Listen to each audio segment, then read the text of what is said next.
दिशा पाटनी के घर फायरिंग, शूटरों का एनकाउंटर, गुस्से में रोहित गोदारा, पुलिस को धमकी। अखिलेश यादव से भिड़े ओपी राजभर, 23 महीने बाद आजम खां को मिली जमानत। यूपी डायरी में आज देखिए 3 बड़ी खबरें। नमस्कार, मैं हूं रजनीश यादव, आप देख रहे हैं लोकमत हिंदी।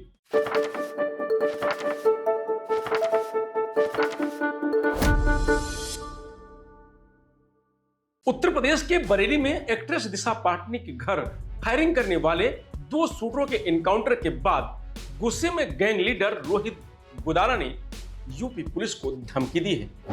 गुरुवार को उसने फेसबुक पर लिखा कि हमारे जो 2 शूटर मारे गए हैं, हम इसका बदला लेंगे। ये एनकाउंटर हमारे जीवन की बहुत बड़ी क्षति है। ये ढेर नहीं है, शहीद हुए हैं। हम वो काम कर सकते हैं जिसकी ये कल्पना भी नहीं कर सकते हैं। इसमें जिसका भी हाथ हो, वो चाहे कितना भी पैसे वाला हो या पावर वाला, वक्त लग सकता है, माफी नहीं।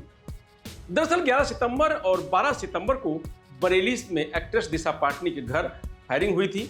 इस मामले में यूपी एसटीएफ ने हरियाणा और दिल्ली पुलिस के साथ मिलकर बुधवार शाम को गाजियाबाद में 2 शूटरों को एनकाउंटर में मार गिराया। इनकी पहचान हरियाणा निवासी अरुण और रविंद्र के रूप में हुई थी। मारे गए रविंद्र और अरुण दोनों पेशेवर शूटर थे। रोहित गोदारा और गोल्डी बराड के गैंग के सदस्य थे।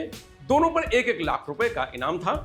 इसके अलावा 11 सितंबर को फायरिंग करने वाले शूटर बागपत निवासी नकुल और विजय अभी भी फरार है। रोहित गोदारा ने लिखा कि भाइयों, आज ये जो एनकाउंटर हुआ है, यह हमारे लिए जीवन की बहुत बड़ी क्षति है। मैं आपको बता दूं कि यह जो न्यूज चैनल वाले चला रहे हैं कि ढेर हुए, ये ढेर नहीं, शहीद हुए हैं। इन भाइयों ने धर्म के लिए अपना बलिदान दिया है। अरे कुछ तो शर्म करो।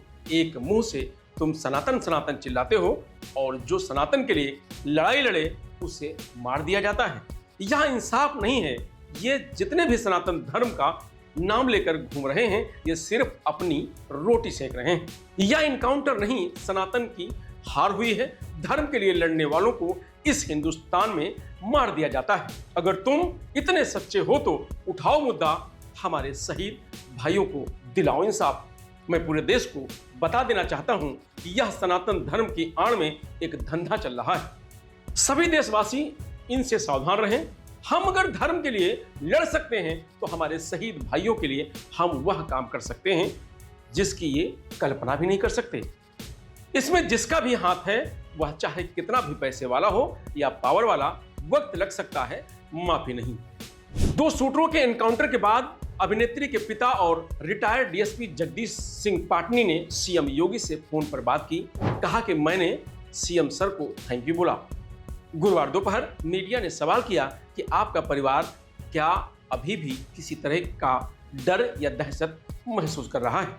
इस पर जगदीश पाटनी ने कहा कि जब यूपी में सीएम और डीजीपी सर मेरे साथ हैं, पूरे मामले का नेतृत्व कर रहे हैं, पूरा पुलिस प्रशासन मेरे साथ है, तो डर किस बात का।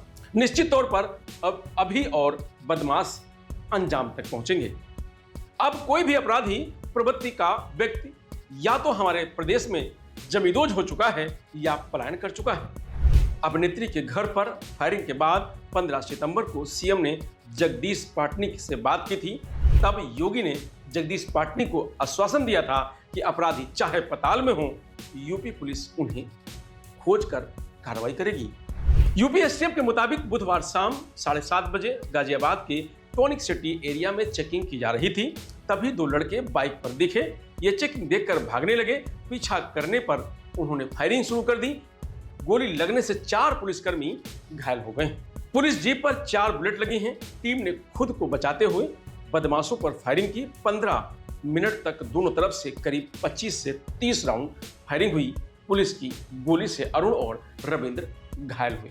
उन्हें अस्पताल ले जाया गया, जहां डॉक्टरों ने मृत घोषित कर दिया। मौके से ग्लॉक, जिगाना पिस्टल और कारतूस बरामद हुए हैं। एक सफेद अपाची भी मिली है। माना जा रहा है कि यही वह बाइक है जिस पर बदमाश बरेली आए और दिशा पाटनी के घर फायरिंग करके लौट गए थे। एसटीएफ के अनुसार दोनों बदमाश सीसीटीवी में कैद हुए थे। दिशा पाटनी के घर फायरिंग करते वक्त अरुण सफेद शर्ट और रविंद्र नीली टी शर्ट पहने था। बरेली एसपी सिटी मानुष पारिक ने गुरुवार सुबह एनकाउंटर को लेकर प्रेस कॉन्फ्रेंस की। वह मीडिया कर्मियों को उस होटल पर ले गए जहां शूटर रविंद्र रुका था। इसके पहले integrated command and control centre की फुटेज भी दिखाई। कहा एक्ट्रेस के घर फायरिंग के बाद बरेली पुलिस ने शहर के 1320 सीसीटीवी की जांच की है। कड़ी से कड़ी जोड़ते हुए देखते गए कि बदमाश कहां से कहां जा रहे हैं, फिर कहां रुके हैं। ऐसे में एक बदमाश रविंद्र की सटीक लोकेशन मिल गई। 9 सितंबर को फायरिंग का मुख्य आरोपी रविंद्र बरेली के सिकलापुर में रोडवेज बस स्टैंड के पास प्रीत पैलेस होटल में रुका था। यहां रविंद्र सीढ़ी पर मोबाइल चलाते हुए चढ़ते दिख रहा है। यहां वहां 2 दिन रहा। 11 सितंबर को यहां से चेकआउट कर गया। फिर 12 सितंबर को उसने फायरिंग की। 9 सितंबर को अरुण सिकलापुर में रेलवे स्टेशन के पास हिंद गेस्ट हाउस में रुका था। यहां से दिशा पाटनी के घर की दूरी करीब 2 किलोमीटर है। बाकी 2 अन्य बदमाश यहां से करीब 50 किलोमीटर दूर रामपुर के आसपास रुके थे। इनकी लोकेशन पुलिस ट्रेस कर रही है। तो वहीं सपा सरकार में कैबिनेट मंत्री रहे आजम खां को गुरुवार को इलाहाबाद हाई कोर्ट ने जमानत दे दी है। उन पर रामपुर में क्वालिटी बार पर कब्जे का आरोप है। आजम खां सीतापुर जेल में 23 महीने से बंद हैं। ये मामला ये था कि इसमें एक प्रॉपर्टी थी जो एक सोसाइटी की थी, जिसमें क्वालिटी बार चल रहा था। किसी ने इलीगल इंक्रोच किया था उसको। वो ज़मीन सोसाइटी ने खाली कराई। वो खाली कराने के बाद पूरा टेंडर प्रोसेस करके आजम खान साहब की वाइफ और इनके बेटे के नाम पर उसको अलॉट कर दिया गया मंथली रेंट पे। उसके बाद ये एफआईआर ये 2013 में हुआ और एफआईआर हुई 2019 में आकर के, और 2024 में आजम खान साहब को इसमें मुलजिम बनाया गया। तो हमने ये सारी दलीलें दी कि 10 साल के बाद इनको मुलजिम बनाया गया। और इनका एलिगेशन ये था कि इन्होंने क्यों मंत्री थे, क्योंकि उस वक्त मंत्री के रहते हुए अलॉट हुई, तो इनका पूरा इन्फ्लुएंस था, इन्होंने ही ये करवा दिया। तो हमने सारी दलीलें रखी कि भाई ये सारा प्रोसेस फॉलो करने के बाद ही उनको ये उनकी फैमिली मेम्बर को या किसी भी थर्ड पर्सन को जिसको भी दिया गया पूरा प्रोसेस फॉलो करके दिया गया। इसमें कहीं भी कोई भी ऐसा एविडेंस कोई भी नहीं आया कि जिससे ये प्रूफ हो सके कि इन्होंने अपनी पावर का मिसयूज़ करके अपनी फैमिली को दिया। न्यायालय ने इस चीज़ को कंसिडर किया, क्योंकि कोई भी प्रोसिक्यूशन ये साबित नहीं कर पाया इस स्टेज पे कि इन्होंने अपनी पावर का मिसयूज़ किया। तो अब क्या जमानत के बाद बाहर आ जाएंगे? अब तो आज की डेट में फ़िलहाल अभी तक तो ऐसा कोई मामला लंबित नहीं रहा। ये आज आखिरी था। सभी मामलों में ज़मानत हो चुकी है और ये आखिरी मामला था, इसमें भी हो गई। अगर कुछ और इस बीच नहीं होता है तो वो 1-2 दिन में बाहर आ जाएगा। जेल से रिहाई कब तक हो सकती है? 1-2 दिन लग जाएगा प्रोसेस होने में पूरा। अभी ऑर्डर आज लोड होगा, फिर यहाँ से जाएगा ऑर्डर, तो it will take 1 to 3 days। बता दें कि फर्जी जन्म प्रमाण पत्र मामले में रामपुर एमपी एमएलए कोर्ट ने 18 अक्टूबर 2023 को आदेश सुनाया था। कोर्ट ने आजम खां, उनकी पत्नी तंजीन फातिमा और बेटे अब्दुल्ला आजम को 7 साल की सजा सुनाई थी। इसके बाद तीनों को पुलिस अभिरक्षा में कोर्ट से सीधे जेल भेज दिया गया था। सुरक्षा कारणों से 26 अक्टूबर 2023 को आजम खां को रामपुर से सीतापुर जेल शिफ्ट कर दिया गया था। इसके बाद से वे जेल में ही बंद हैं। अब्दुल्ला आजम के 2 बर्थ सर्टिफिकेट बनवाए जाने और उनका दुरुपयोग किए जाने के मामले में मिली सजा पर हाई कोर्ट ने रोक लगाई है। सजा पर रोक का फैसला केवल आजम खां पर लागू है। अब्दुल्ला आजम और उनकी मां तंजीन की सजा पर रोक नहीं लगाई गई है। हालांकि इस केस में जमानत के बाद तंजीन फातिमा जेल से बाहर हैं। आजम खां के खिलाफ 89 से अधिक केस दर्ज हैं। 2017 से 2019 के बीच उनके खिलाफ अधिकांश केस दर्ज हुए हैं।